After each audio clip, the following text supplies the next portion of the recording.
अभी तक हम लोगों ने पढ़ लिए हैं 6 चैप्टर्स, ठीक है। और अब हम पढ़ने जा रहे हैं यूनिट नंबर 7, और यूनिट नंबर 7 है कंप्यूटेशनल थिंकिंग। आप लोगों ने 8th क्लास में भी कंप्यूटेशनल थिंकिंग से रिलेटेड एक चैप्टर पढ़ा था। ऑलमोस्ट वही चीज़ें हैं और कुछ इसमें थोड़ी बहुत एडिशनल चीज़ें हैं जो कि हम लोगों ने देखी हैं। तो देखते हैं कि सबसे पहले जो है वो कंप्यूटेशनल थिंकिंग का इंट्रोडक्शन क्या है। Computational thinking is the essential skill for solving complex problems using computer science methods, ठीक है। ये बेसिकली एक ऐसा मेथड है, ठीक है, जिसके थ्रू आप एक कम्प्लेक्स प्रॉब्लम को सॉल्व कर सकते हैं। फॉर एग्ज़ाम्पल आपके पास कोई एक प्रॉब्लम है जो कि ईज़ी वे में सॉल्व नहीं हो सकती है, एक कम्प्लेक्स प्रॉब्लम है, तो उसको आप जब सॉल्व करेंगे तो जो मेथड यूज़ करेंगे तो वो बेसिकली होगा कंप्यूटेशनल थिंकिंग। इसके जो मुख्तलिफ़ किस्म के कंपोनेंट्स हैं वो क्या हैं? डिकम्पोजिशन है, ठीक है, पैटर्न रिकग्निशन है, एब्स्ट्रैक्शन है और एल्गोरिदम्स हैं। कंप्यूटेशनल थिंकिंग के जो प्रिंसिपल्स हैं वो क्या हैं कि सबसे पहले आपने प्रॉब्लम को अंडरस्टैंड करना है, ठीक है।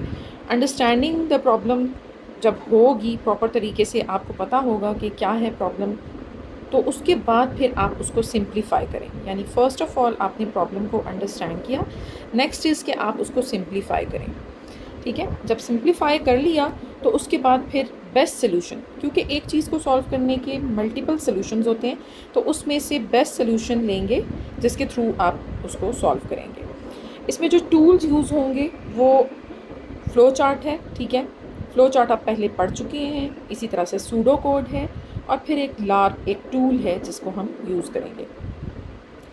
स्किल्स जो हैं इसके अंदर, उसमें हमारे पास क्या अचीव होता है, एक तो एरर आइडेंटिफाई हो जाता है, और इसी तरह से डीबगिंग का मतलब ये है कि कहीं कहाँ पे कोड में एरर आ रहा है, कहाँ पे कोई ऐसी सॉल्यूशन में कहीं पे प्रॉब्लम है जो कि एरर दे रही है, आपकी रिक्वायर्ड आउटकम नहीं आ रही, तो वो डिबगिंग के अंदर आ जाती है। तो ये जो है ये आपका इंट्रोडक्शन था, ठीक है, जिसमें ओवरऑल यानी पूरे चैप्टर में जो कुछ आपने पढ़ना है वो बेसिकली इन टॉपिक्स से रिलेटेड।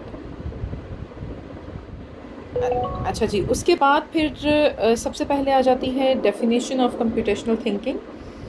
कंप्यूटेशनल थिंकिंग की डेफिनेशन क्या है कि it is the problem solving process that involves a set of skills and techniques to solve complex problems in a way that can be executed by a computer, ठीक है। यानी एक complex problem को इस तरह की सेट ऑफ स्किल्स, ऐसी techniques को यूज़ करते हुए सॉल्व करना, ठीक है, ताकि वो ईजीएस्ट हो जाए, ठीक है।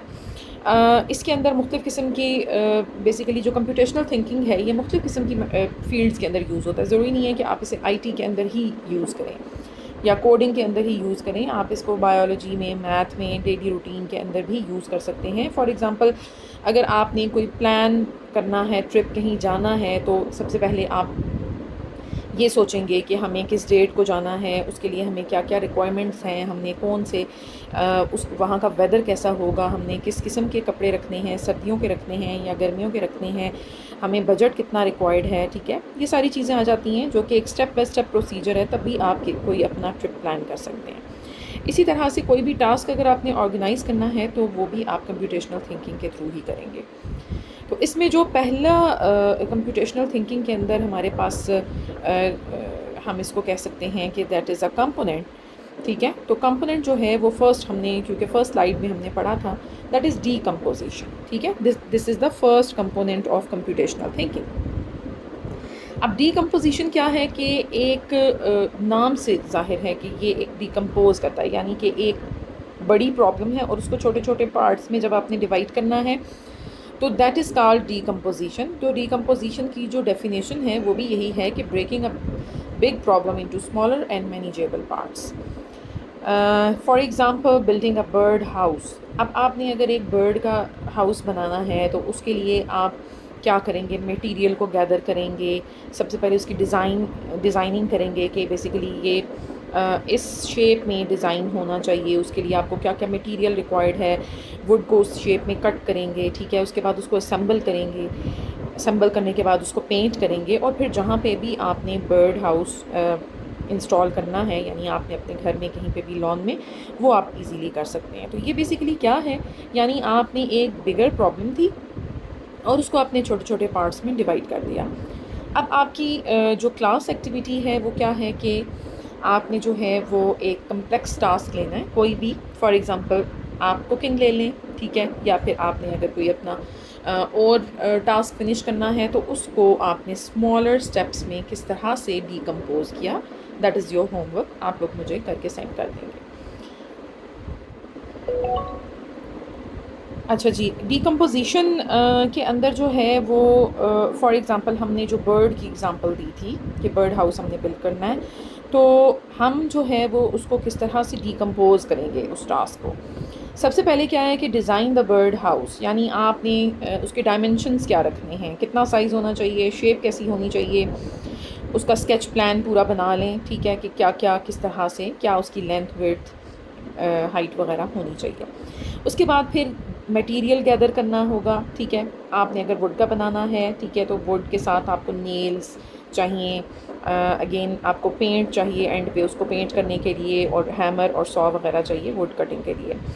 उसके बाद फिर वुड को आप कट करेंगे, जो भी आपका स्केच के अकॉर्डिंगली रिक्वायर्ड मेजरमेंट है उसके अकॉर्डिंगली आप उसको कट करेंगे।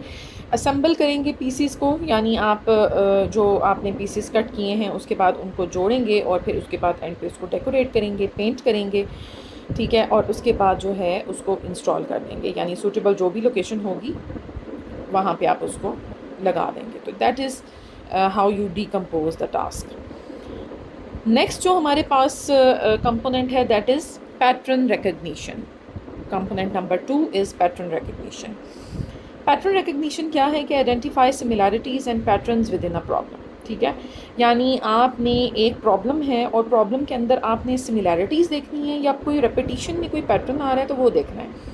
ये चीज़ें आप लोगों ने मैथ्स में भी पढ़ी होंगी। फॉर एग्ज़ाम्पल अगर आपके पास एक पैटर्न है जिसमें आपके पास पहले आ रहा है ट्रायंगल, फिर आ रहा है सर्कल, फिर आ रहा है स्क्वायर, तो उसके बाद जो है वो फिर आ रहा है ट्रायंगल और फिर आ रहा है सर्कल, तो नेक्स्ट आपको ऑटोमेटिकली जो पैटर्न है, पीछे वाला पैटर्न अगर आप स्टडी करें तो ऑटोमेटिकली आपको पता चल जाएगा कि नेक्स्ट जो 3 टर्म्स हैं वो क्या हैं। That is called pattern recognition, ठीक है। For example, area of square grows by adding consecutive odd numbers, help predict and simplify problem. अब एरिया ऑफ अ स्क्वायर है, ठीक है, इसको आप कंसेक्टिव ऑड नंबर्स के थ्रू जो है आप इसको ग्रो कर सकते हैं। इसकी एग्जांपल नेक्स्ट स्लाइड में है, इसको हम देखते हैं कि अब आपके पास फॉर एग्जांपल एक स्क्वायर है और स्क्वायर का जो एरिया है वो आपको एक लेंथ दी हुई है दैट इज़ 1, ठीक है, तो जो एरिया होगा वो होगा 1 का स्क्वायर यानी कि 1, ठीक है। इसी तरह से अगर स्क्वायर की लेंथ होती है 2, यानी अगर मैं यहाँ से इसको कर दूँ कि ये इसकी जो लेंथ है वो है 2, तो 2 का स्क्वायर 4 आता है, ठीक है। इसी तरह से अगर मैं इसकी लेंथ को कर दूँ 3, तो 3 का स्क्वायर 9 आता है, ठीक है। तो ये बेसिकली क्या चीज़ें हैं, ये आपके पास जो है एक एरिया ऑफ अ स्क्वायर आ रहा है। अब इसको जो है अगर हम देखें तो एक तो मेरे पास ये जो रिक्वायर्ड हमारे पास आ रहा है, इसके अंदर मैं अगर 4 और 1 का डिफरेंस देखूं तो मेरे पास 3 आता है, ठीक है, यानी 4 - 1 करने से 3 आता है। इसी तरह से 9 - 4 करने से 5 आता है। इसी तरह से 16 - 9 करने से जो है वो मेरे पास 7 आता है।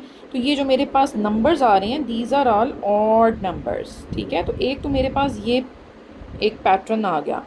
इसी तरह से जो आप नंबर सीक्वेंस पढ़ते हैं मैथ्स में वो भी इसी तरह से है कि आप पैटर्न देखते हैं क्या है और उसके अकॉर्डिंगली आप कोई ना कोई फार्मूला या कोई एक जर्नल टर्म निकाल लेते हैं जिसके अकॉर्डिंगली आप एक पैटर्न डिज़ाइन कर लेते हैं। अब इसके अंदर भी क्या है कि आपके पास जो है ऑड नंबर्स हैं, ठीक है। यहाँ पे अगर हम देखें तो ऑड नंबर्स का जो सम है 1 + 3 = 4, 1 + 3 + 5 = 9, यानी अगर आपके पास जो 3 है साइड स्क्वायर की, तो आप पहले तीन ऑड नंबर्स को प्लस कर लें। अगर आपके पास 4 लेंथ है तो आप पहले 4 ऑड नंबर्स को प्लस कर लें, ठीक है। तो डिपेंड करता है कि आप किस टाइप का पैटर्न जो है इसमें से निकालते हैं। तो ये कोई भी प्रॉब्लम जो होती है उसको ड्राइव करने के लिए या उसका सलूशन निकालने के लिए हम उस को पैटर्न के अकॉर्डिंगली भी देखते हैं कि उसका पैटर्न क्या है, प्रीवियस प्रॉब्लम्स को कैसे सॉल्व किया गया था और नेक्स्ट प्रॉब्लम हमने कैसे सॉल्व करनी है, ठीक है।